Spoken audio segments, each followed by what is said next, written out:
The Audio Beacon, October 2022. Gracious God, we give thanks for the life of your servant, Queen Elizabeth, for her faith and her dedication to duty. Bless our nation as we mourn her death, and may her example continue to inspire us. Through Jesus Christ our Lord. Amen. May your spirit of wisdom continue to inspire us in the days ahead to work together for the common good. Commemoration Benefice Service. On a perfect September Sunday, sunny but with a hint of chill in the air, we gathered in St Mary's, Kintbury, to commemorate the life of our beloved Queen, Elizabeth II. The service was led by our new rector, Reverend Annette, and by Jenny. Jenny asked a few of the teenagers present their thoughts on the event, as well as reading out passages from the books created by the children of St Mary's Primary School. The overwhelming theme was one of profound sadness and a feeling of loss for some, across the generations, and often, it seemed subconsciously, was centred to our lives for so long, and whom we somehow believed was almost immortal. By Ben McNerney. The Sunday before the Queen's funeral was marked with appropriate sobriety by the Church. Her favourite hymns were sung, including The Lord is My Shepherd, by a crowded church who all wanted to be there to witness such a moment of national history. Jenny asked several questions about what the Queen meant to me and people of my generation. The memories were overwhelmingly positive, with stories of how the news was announced, in my case by a concerned teacher in a corridor while at school, and memories of the Queen eating a sea slug while in Barbados. For my generation, we have only known life under the Queen. The atmosphere after church was excellent, with many stories being shared of the Queen's visit to Kintbury. From Jamie McKinnon. To my parishioners, with gratitude. Please could I take this opportunity to thank all the people who contributed to the wonderful service at Kintbury Church on August 31st, when I was instituted and inducted as the rector of Walbury Beacon. There was an overwhelming sense of intimacy, joy and love in the church that evening. I hope that warmth will stay among us in the years ahead and draw us closer to each other and to God. Being a half-time rector of 6 churches is a daunting but an exciting prospect. We are yet to appoint a House for Duty vicar to expand the ministry team. As the previous rector of 6 busy rural churches, I have some indication of what lies ahead. I am conscious of the need to manage expectations, as my ministry is limited to Sunday and 3 additional days. There is so much that we could achieve together, but with limited resources we must determine the best path forward. So I intend to encourage a time of prayer and discernment to respond to challenges and share God's love. I am looking forward to learning what is important to you as individuals and as communities, excited by the prospect of discovering different ways that we can worship God, and thrilled that we shall be working collaboratively to serve our communities, to respond to challenges and to share God's love. My start has been somewhat different than anticipated. I moved into the vicarage on 19th of August and tested positive for COVID on the evening of 20th of August. Fortunately, I was testing negative 2 days before my induction service, but sadly, Dave, still positive, had to stay at home. Just 8 days after being in post, I heard the very sad and arresting news that the Queen died. She was such a model of stability, reliability and strength, but it made me realise nothing in our lives is truly permanent. We are living in a world that is constantly changing and throwing up new challenges. The way we think, act and speak is changing. The world's customs and societal culture evolve, and we are influenced by so much of this world. Jesus speaks about the future and how soon heaven and earth will pass away, but his words will not. So even though this world will continue to change and eventually pass away, It is good to know that Jesus and his love for us will never change.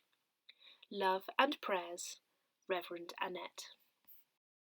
Sunday, 11th of September, 2022. Misty morning, the world mourning, our late beloved Queen. Looking outside, I just espied webs decorate the green. Hankies of lace to dab your face, each blowing in the breeze. Hot air balloon, lifting you soon, as your sadness it frees. Or a brolly, so silently, hiding you and shielding. Or a parachute, an escape route, dew bedecked and guarding. Symmetrical, spokes in a wheel, everything orderly.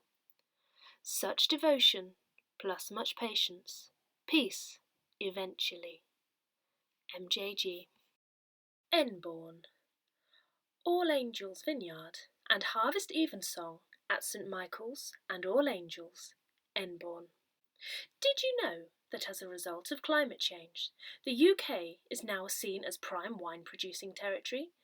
Or that the worst enemy for a wine grower is frost, which can, literally and mathematically, decimate a year's harvest in the space of a few hours? Just a few of the fascinating facts we learned on our short tour of the All Angels Vineyard, the neighbour to Embourne Church, before a choral evensong with a congregation of 56, gathered in from Enbourne and the South Newbury parishes of St George and St John. Mark Darley, owner and director of the vineyard, took us around 2 out of their 3 fields of vines, showing us the different varieties of grape which contributed to their award-winning English sparkling wine, and describing his personal journey from the city to the fields. The vision, and indeed the reality for the project, which started after he and his wife Christine brought a country retreat, which just happened to have a few empty fields attached, is for total sustainability, working with and not against nature. His ambition is that by the time his son inherits, the annual income will equal the financial input. It was a fitting overture to a Harvest Evensong in the ancient church next door, where the Old Testament reading and subject of the sermon was the passage from Ecclesiastes 3, beginning, "To everything there is a season, and a time for every purpose under the heaven." St Fride's Pilgrimage 2022. Saturday, 15th of October. St Fride's is the patron saint of both the City and University of Oxford, and her shrine lies in the cathedral. Her Saint's Day, on 19th of October, has become a day for celebration across the county known as Oxfordshire Day. Pilgrimage has been at the heart of mission and ministry at Christ Church, Oxford, which regularly attracts different parish groups from the 815 parishes across the Diocese of Oxford. Now in its 3rd year, the St Fride's Pilgrimage will be returning for 2022, taking place on Saturday, 15th of October. Whether you have come before or are a first-time pilgrim, you are most welcome to join us. The St Fride's Pilgrimage is a chance for those from across the diocese to make a pilgrimage to their mother church, celebrating our patron saint and founder, St Fride's. Once again, we're offering a range of guided walks of varying lengths from 1.5 to 9 miles. On each walk, there will be time for reflection and to journey with fellow pilgrims. On arrival at the cathedral, there will be prayer stations and tea in the Great Hall. The day ends with a special service for pilgrims, sung by Fride's voices, at 5 p.m. In order for us to effectively manage each route, booking is essential. To book, visit the Eventbrite page and follow the instructions there. In order to cover the costs of organising the pilgrimage and providing tea, there is a small charge for adult pilgrims. Olive Emma Witt. Should you turn to look to your left as you walk up the path to St Mary's Kintbury, you will see a rather unusual grave marker. Rather than being stone, as are the great majority of grave markers, this one, standing little over 3 feet high, is of metal, probably tin, and enclosed in a 5-sided wooden frame. From a distance, it looks a little like a larger version of a Victorian schoolchild's slate. Perhaps this was deliberate, because the person commemorated was 6-year-old Olive Emma Witt, who died in 1896. The Witts were not originally of Kintbury. Olive's father Tom had been born in 1846 at Braymore, Hampshire, where his father Charles had been an agricultural labourer. Emma Witt had been born in Salisbury in 1850. At the time of the 1871 census, Tom was working as a gardener in Salisbury, and it has to be likely that it was around this time that he met Emma Skeet, the local girl who would become his wife. By 1881, the Witts had moved north out of Wiltshire to West Berkshire, where Tom now worked as a gardener at Elcott. The family had grown. Walter had been born in 1877 and Herbert in 1880. It would seem that Tom Witt was an ambitious young man. By the census of 1891, he is a farm bailiff at Inleys Farm on the Hungerford Road out of Kintbury, where they have been living for at least 6 years now. 2 more children had been born, Charles in 1885 and Olive in 1890. The household must have been a busy and possibly crowded one, as the Witts had 4 young men lodgers, 2 carters and 2 ploughboys, all working on the farm. Sometime within the following 6 years, Tom progressed from being a bailiff at Inleys to a farmer in his own right at Cullamores Farm on the road out of Kintbury towards Inkpen. Very sadly, however, it was here that on 10th of June 1896, little Olive died. The grieving family put an announcement in the Newbury Weekly News. The census of 1901 shows Tom and Emma still at Cullamores, with Tom described as an employer. The distinction between employed and employer was particularly significant in an age of increasing social mobility, particularly for someone like Tom, whose father had been in agricultural labour, like so many thousands of men in the middle of the century. Tom and Emma were coming up in the world. Herbert, now 20, was working on the farm. Charles, however, had turned his back on farming and at 16 was a carpenter's apprentice. Walter had left Kintbury altogether and was now a police constable at Rochester Row Police Station in London. The end of the 19th century saw decreasing numbers of workers employed in agriculture, and this national trend seems to have been reflected in the family experience of the Witts. By 1911, Walter was married with a daughter and living in Harrow, Middlesex. He was still with the Metropolitan Police. Herbert, who had previously been working on the family farm, had followed his elder brother into the police force, but for him a force not so far from home, as he was in Wantage. By 1911, Tom was 64, and no longer working in agriculture, and no longer himself an employer. Furthermore, he and Emma have left Kintbury, and were now living in Newland, Cogs, close to Witney in Oxfordshire. He has returned to his first occupation, that of gardener, and on the census is identified as a worker. The trajectory of Tom Witt's life experiences would have mirrored those of many of his contemporaries. Born into an agricultural labourer's family, Tom had improved his life chances, becoming upwardly mobile until he could describe himself as a farmer and employer, a distinction which mattered in this ultra-class conscious time. By the time Tom and Emma's sons had been born, universal education would have given them a far better start in life than that experienced by their grandfather Witt in Hampshire, enabling them to join the police force and ensuring their place in the lower middle classes. We do not know exactly why Tom and Emma left Cullamores Farm, but it has to be likely that the slump in agriculture had something to do with it. This was a time when many thousands were still leaving the countryside for the growing towns, whilst others were emigrating overseas. For Tom and Emma, perhaps, the move northwards to Witney was a fresh start away from the world, and the social status they had lost. I wonder if they ever returned to Kintbury, and to the little grave in St Mary's churchyard. The journey back then from Witney would have required 3 changes of train on the Great Western Railway. The 40-mile journey across the Downs by road would have been slow and unlikely to be completed easily within a day. Why Olive's grave marker was of tin rather than stone, I do not know. Iron crosses are not unknown in churchyards, but a grave marker of tin is something I have seen nowhere else. But then, any exploration of family history, any family, raises far more questions than it ever answers. Tessa Locke. Moving on.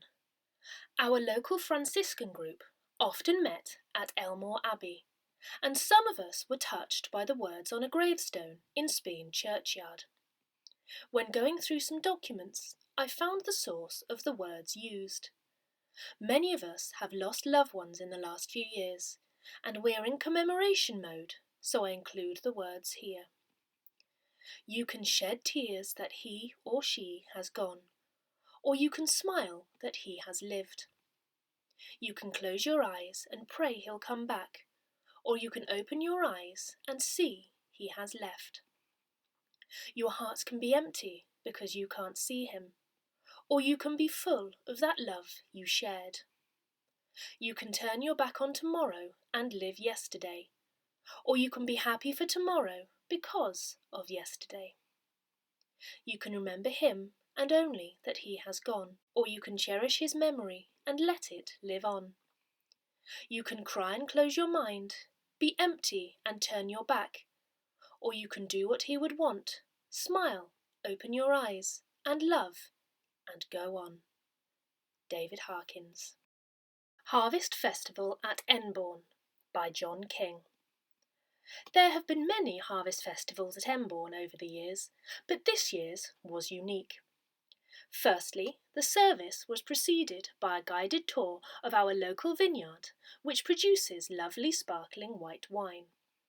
We learnt much about the cultivation of the wine and the challenges that provides.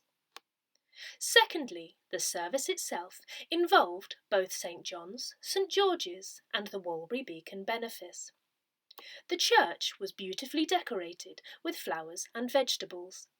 The bells, rung by Peter and Anna, joyously welcomed the congregation, and the last rays of sunlight welcomed all. The service itself was a magnificent sung evensong, led by the choir provided by St John's and St George's, and included the traditional harvest hymns, accompanied by Julian, with a most thoughtful sermon by Jenny Vesey. Jenny preached on that wonderful chapter in the Old Testament, "There is a time to live and a time to die." The church was filled with about 60 people, all of whom enjoyed a wonderful service.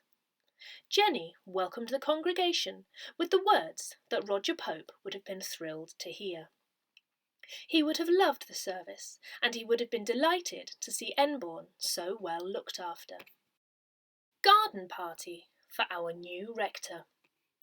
On 24th of September, Kintbury's church warden Jill Guy hosted a garden party at her house for Benefice parishioners to meet socially and to meet our new rector, Reverend Annette Shannon, and her husband Dave. Despite being overcast, there was a good attendance, and the stalls at the event raised £500 for funds. A very successful and enjoyable event for all. Thank you, Jill. Guests were greeted at the gate by Mick Burridge, who was dressed as a very colourful character scarecrow. Walbury Beacon Benefice contact details. Rector, Reverend Canon Annette Shannon, 01488 646 385. Jenny Vesey. Email jennyvesey@hotmail.com. Benefice Office 01635 226 064. Email wbboffice@gmail.com. Items for the beacon to Penny on Ian_Fletcher43@btinternet.com or Phil on pji@crestednewtcomputing.co.uk. To be added to the Beacon distribution list, please email the office. Services in Walbury Beacon Benefice for October 2022. To check for changes, please check the weekly Benefice email if you are on the circulation list. Add your name. Contact Alex on wbboffice@gmail.com.